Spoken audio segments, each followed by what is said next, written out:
বছর চারেক আগের ঘটনা একটা সাক্ষাৎকার দিয়েছিলেন সাকিব আল হাসান। সেই সাক্ষাৎকারের একটা অংশে সাকিব বলেছিলেন যে তিনি কখনোই বাংলাদেশের ক্রিকেটে প্যাসেঞ্জার হয়ে থাকতে চান না। তার যদি কখনো মনে হয় যে তিনি ড্রাইভিং সিট থেকে প্যাসেঞ্জার সিটে চলে এসেছেন, সেদিন তিনি ক্রিকেটটা ছেড়ে দিবেন। বেশ কয়েকটা দিন ধরে, কয়েক মাস ধরে বাংলাদেশের ক্রিকেটের অঙ্গনে সামাজিক যোগাযোগ মাধ্যম যেখানকার কথাই বলুন না কেন, সবখানেই আলোচনা হচ্ছে, কথা হচ্ছে, সেই লাইনগুলো বারবার ভেসে আসছে। এটা একটা বড় কারণ সাকিব আল হাসানের সাম্প্রতিক সময়ের পারফরমেন্স। আপনি যদি 2023 বিশ্বকাপের পর থেকে চিন্তা করেন, বিপিএলের বাইরে সাকিব কোথাও আসলে সেভাবে পারফর্ম করতে পারেননি। আপনি বলতে পারেন ডিপিএল একটা সেঞ্চুরি করেছিলেন, কিন্তু সেই সেঞ্চুরিটা বিকেএসপির উইকেটে, আর উইকেটটা কেমন সেটা আমরা সবাই জানি। সেখানে আসলে সবাই রান করেন। সাকিবের ক্ষেত্রে আসলে খুব বেশি কঠিন ছিল না, এবং তিনি যাদের বিপক্ষে, যে বোলারদের বিপক্ষে খেলেছেন, সেটা আসলে খুব কঠিন কিছু ছিল এরকম না। আর অন্যান্য যদি পারফরমেন্স দেখেন, সেই পারফরমেন্সগুলো কিন্তু বলার মতো না। আপনি যদি এই বিশ্বকাপে চিন্তা করেন, সাকিব 7টা ম্যাচ খেলেছেন, সেই 7টা ম্যাচে রান করেছেন 111, যেখানে সর্বোচ্চ একটা ইনিংস খেলেছিলেন নেদারল্যান্ডসের বিপক্ষে 64 রানের অপরাজিত একটা ইনিংস খেলেছিলেন। সেই ম্যাচটা বাংলাদেশ জয়লাভ করেছিল, সেখানে তার ম্যান অফ দ্য ম্যাচ হয়েছিলেন। আর বাকি যে ম্যাচগুলো ছিল 6টা ম্যাচ, সেই 6টা ম্যাচের একটা ম্যাচেও তিনি তার নামের প্রতি সুবিচার করতে পারেননি, বরং তিনি যেভাবে আউট হয়েছেন দৃষ্টিকটুভাবে, সেই ব্যাপারগুলো বারবার সামনে এসেছে। ব্যাটিংয়ের বাইরে আপনি যদি বোলিং চিন্তা করেন, বোলিংয়েও কিন্তু সেভাবে পারফর্ম করতে পারেননি। পুরো টুর্নামেন্ট জুড়ে 7টা ম্যাচ খেলে 3টা উইকেট নিয়েছেন। অথচ সাকিব আল হাসান বিশ্বকাপের আপনি যদি সর্বোচ্চ উইকেট শিকারে চিন্তা করেন, সেখানে সবার উপরে একমাত্র বোলার হিসেবে টি-20 বিশ্বকাপে 50 উইকেট নিয়েছেন। অথচ এমন একজন পারফর্ম করলেন কিনা, মাত্র 3 উইকেট পেলেন পুরো টুর্নামেন্ট জুড়ে এবং রান করলেন মাত্র 111। এমন পারফরমেন্সের পর নিশ্চিতভাবে প্রশ্ন উঠছে, সাকিব কি এখনও নিজেকে ওই একটা বাংলাদেশের ক্রিকেটের যে একটা গাড়ি বলা হয়, সেই গাড়ির নিজেকে এখন ড্রাইভার মনে করেন কিনা, কিংবা এখন নিজে কি প্যাসেঞ্জার হয়ে গেছেন কিনা সাকিব মনে করেন কিনা, এটা আসলে বলা কঠিন। কিন্তু তিনি যে ধরনের পারফরমেন্স করছেন লাস্ট কয়েক মাস ধরে, বা 2023 বিশ্বকাপের পর যে ওই সময় তার যে চোখের সমস্যাটা হয়েছিল, তারপর থেকে তিনি যে ধরনের পারফরমেন্স করছেন, তাতে বলে আমার কাছে মনে হয় না যে তিনি এখনও সেই ড্রাইভিং সিটটাতে আছেন। আমার কাছে মনে হয় তিনি দিনকে দিন প্যাসেঞ্জার সিটে চলে আসছেন বা চলে এসেছেন। তিনি যদি এটা বুঝতে পারেন, আমার মনে হয় যে তার এখনই আসলে ক্রিকেট থেকে, বা আপনি অন্তত একটা দুইটা ফর্মেট থেকে, টি-20 ফর্মেট তো অবশ্যই, কারণ সাকিব যে মাপের ক্রিকেট বা যে ধরনের ক্রিকেটার, তার সঙ্গে টি-20 ক্রিকেট আসলে খুব বেশি যে যায়, সেইটা এখন আধুনিক ক্রিকেট যদি আপনি চিন্তা করেন।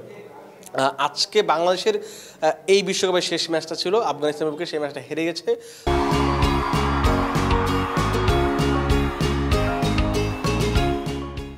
আমার কাছে মনে হয় যে যদি বাংলাদেশের এই ম্যাচে সাকিব আল হাসান অবসরের ঘোষণা দিতেন, কিংবা সাকিব দেশে ফেরার পর যদি অবসরের ঘোষণাটা দেন, সেটা মনে হয় খুব একটা উপযুক্ত সময় হবে। কারণ আপনি সবসময় আপনার ক্রিকেটারকে এমন সময় বিদায় নিতে দেখতে চাইবেন, বা যেহেতু ক্রিকেটার না, সব সেক্টরেই আপনি তখনই বিদায় নিতে দেখতে চাইবেন যখন আপনি বিদায় নিলে মানুষ বলবে আর কটা দিন থেকে গেলেই পারতো।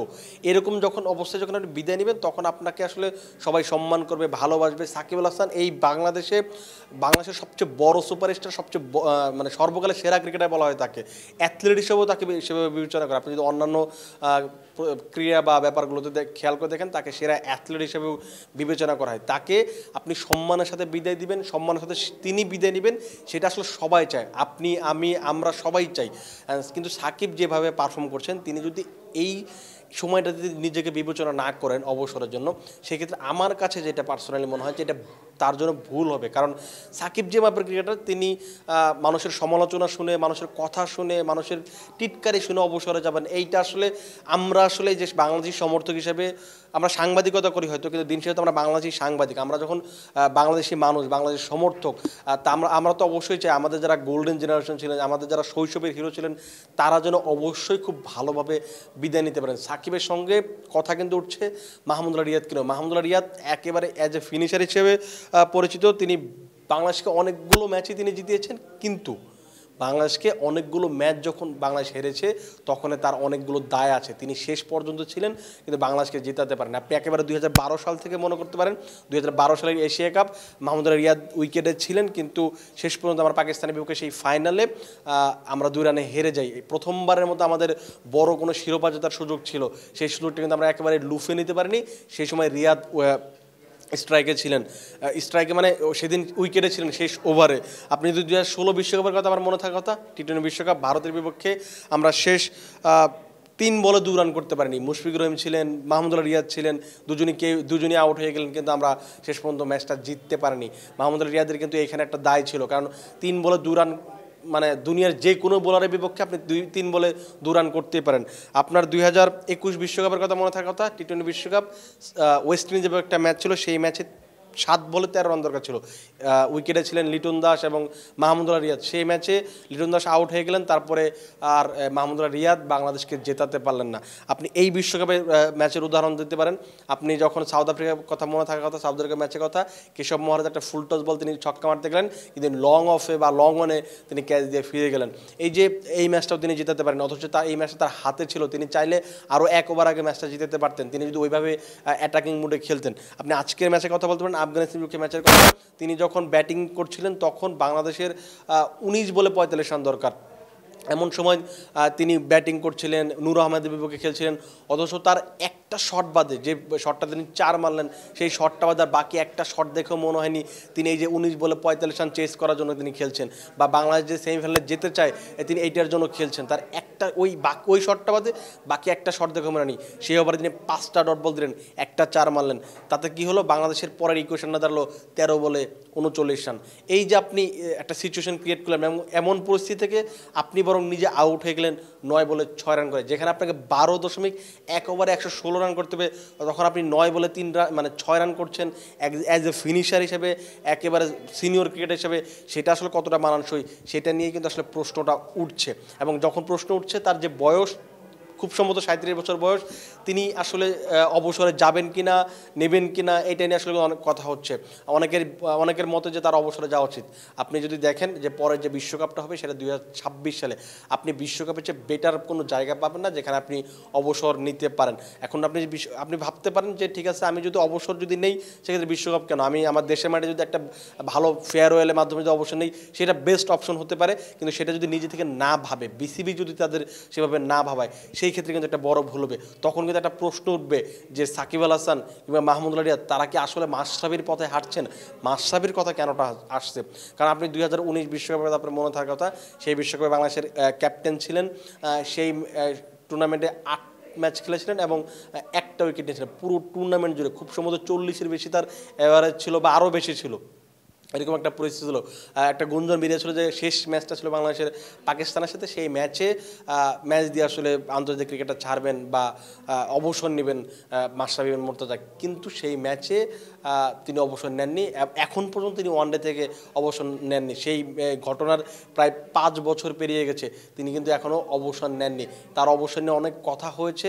এখন কিন্তু মানুষ মাশরাফিকে যখন দেখেন, তাকে কিন্তু মাশরাফিকে আগে যে সম্মানটা করা হতো, মাশরাফিকে আগে যেভাবে হাইলি রেট করা হতো, একজন ব্যক্তিত্ব নিয়ে বা একটা পার্সোনাল, যে তিনি যে ধরনের পার্সোনালিটি, যে ঘরনার মানুষ, তাকে সেই সময় যেভাবে মানুষ মূল্যায়ন করতেন, এখন কিন্তু সেভাবে করেন না। কারণ এই যে তিনি অবসরটা যখন যদি নিয়ে নিতেন, তখন কিন্তু বাংলাদেশের মানুষের কাছে একেবারে রিয়েল হিরো হিসেবে থাকতেন।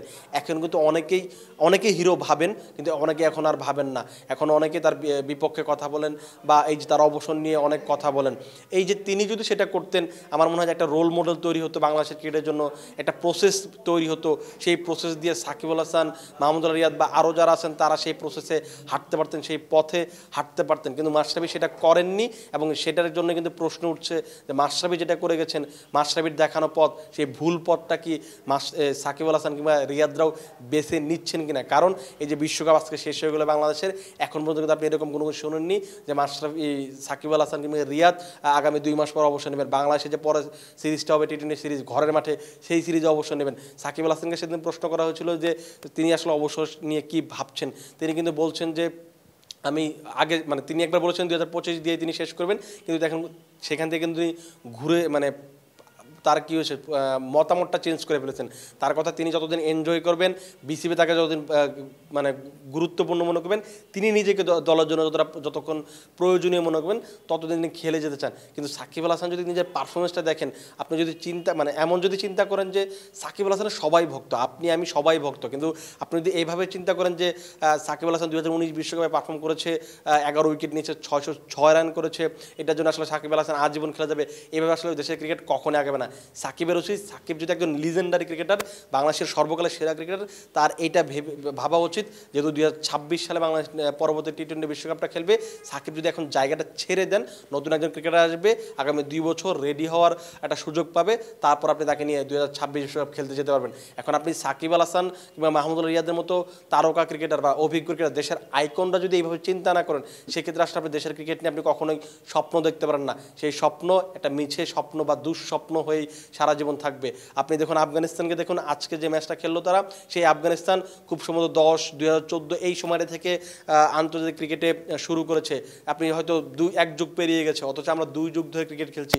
সেই এক যুগ পেরোনো একটা দল আজকে টি-20 বিশ্বকাপের সেমিফাইনালে খেলে ফেললো, আর আমাদের সর্বোচ্চ সাফল্য হচ্ছে 3টা ম্যাচ জেতা। আপনি যদি এইভাবে চিন্তা করেন, এটা আসলে একদিনে হবে না, আপনাকে পুরো একটা প্রসেসে মেনটেন করতে হবে। সেই প্রসেসটা শুরু করতে হবে সাকিব আল হাসান এবং মাহমুদুল্লাহ রিয়াদ, তাদের হাত ধরে, যেহেতু তারা দেশের আইকন, দেশের সিনিয়র ক্রিকেটার, লিজেন্ডারি ক্রিকেটার। তারা যদি সেটা করতে না পারেন, সেই দুঃখটা কেবল তাদের হয়ে থাকবে না, সেই দুঃখটা কেবল মানুষের থাকবে, সমর্থনের থাকবে, পুরো দেশের মানুষের থাকবে। এখন আমার কাছে যেটা পার্সোনালি মনে হয়, সাকিব এবং মাহমুদুল্লাহ রিয়াদের এটাই সেরা সময়, বিশেষ করে টি-20 ক্রিকেটটাকে বিদায় বলার কারণ হচ্ছে, তারা যদি দেশের ক্রিকেটে ভালো চান, তারা যদি চান তাদের জায়গায় দুটো নতুন ক্রিকেটার তৈরি হোক, যারা কিনা 2026 সালে বাংলাদেশকে রিপ্রেজেন্ট করবে, দুটো ম্যাচ জিতে হবে বাংলাদেশকে, সেটা যদি তারা কখনো চেয়ে থাকেন, মন থেকে যদি চান, আমার কাছে মনে হয় বাংলাদেশে যে পরবর্তী সিরিজটা খেলবে টি-20 সিরিজ, অন্তত দেশের মাটিতে, সেই সিরিজ দিয়ে তাদের বিদায় বলা উচিত।